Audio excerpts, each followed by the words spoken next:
বিগত সরকারের সময় উচ্চ পাশের হার ও জিপিএ 5-এর ছড়াছড়ি থাকলেও এবার এসএসসি ও সমমানের পরীক্ষার ফলাফলে দেখা গেছে ভিন্ন চিত্র। এবারের ফলাফলে পাশের হার প্রায় 15% কমে 68.45% নেমেছে। 11টি শিক্ষা বোর্ডে পাশ করেছে 13,03,486 জন।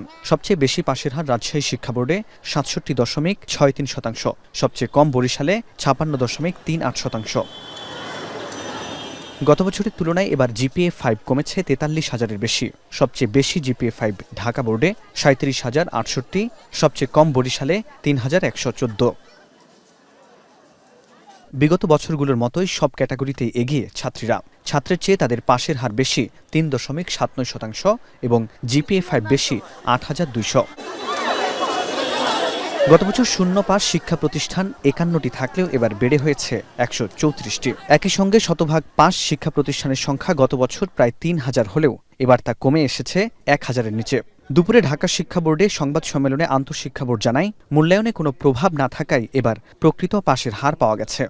উত্তরপত্র মূল্যায়নে আমাদের কাছে আমরা যখন শিক্ষকদের সঙ্গে যারা এখানে সেখানে উত্তরপত্র নিতে আসেন, আমরা সিলেক্ট করে এখানে এসে ওনাদের উত্তরপত্র ওনাদেরকে পৌঁছে দিই হাতে।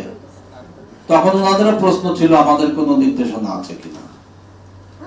আমরা বলেছি যে আমাদের নির্দেশনা বিশেষ কোনো নাই। নির্দেশনা আপনারা শিক্ষক সঠিক পেলে যা প্রাপ্য তাই দিবেন, যা প্রাপ্য নয় তা দিবেন না। এইভাবে অর্থাৎ মূল্যায়ন পর্বটিও যা হওয়ার যথাযথভাবে সম্পন্ন হয়ে আমাদের কাছে এই ফলাফলটি আমাদের কাছে এসেছে। কোনো মেকানিজম নয়, শ্রেণীকক্ষে পাঠদানের মাধ্যমে শিক্ষার্থীদের পাশের হার বাড়ানোর তাগিদ শিক্ষাবিদদের। আমরা সবসময় চাই যে সব শিক্ষার্থী পাশ করুক।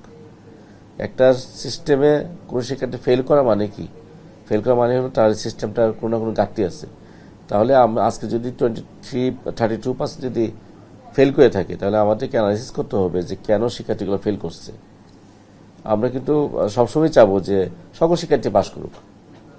তাহলে আমরা এমন একটা শিক্ষা ব্যবস্থা চালু করতে চাই, পরিবার থেকে, ফ্যামিলি থেকে, স্কুলের পক্ষ থেকে, সরকারের পক্ষ থেকে, যে সাপোর্টটা কিরকম হইলে শিক্ষার্থী ফেল করবে না। অন্তর্বর্তী সরকার দায়িত্ব গ্রহণের পর এটি প্রথম কোনো পাবলিক পরীক্ষা এবং ফলাফল প্রকাশ। কর্তৃপক্ষ বলছে, জিপিএ 5 সর্বোচ্চ ফলাফল থেকে বেরিয়ে শিক্ষার্থীদের প্রকৃত মূল্যায়নই সরকারের লক্ষ্য। ফরহাদ বিন নূর, এখন, Dhaka. Colour expert, George sap এবং মাইল্ড অন হ্যান্ডস টেকনোলজি সমৃদ্ধ অরিক্স ক্রিস্টাল ওয়াশ আপনার লন্ড্রি এক্সপার্ট।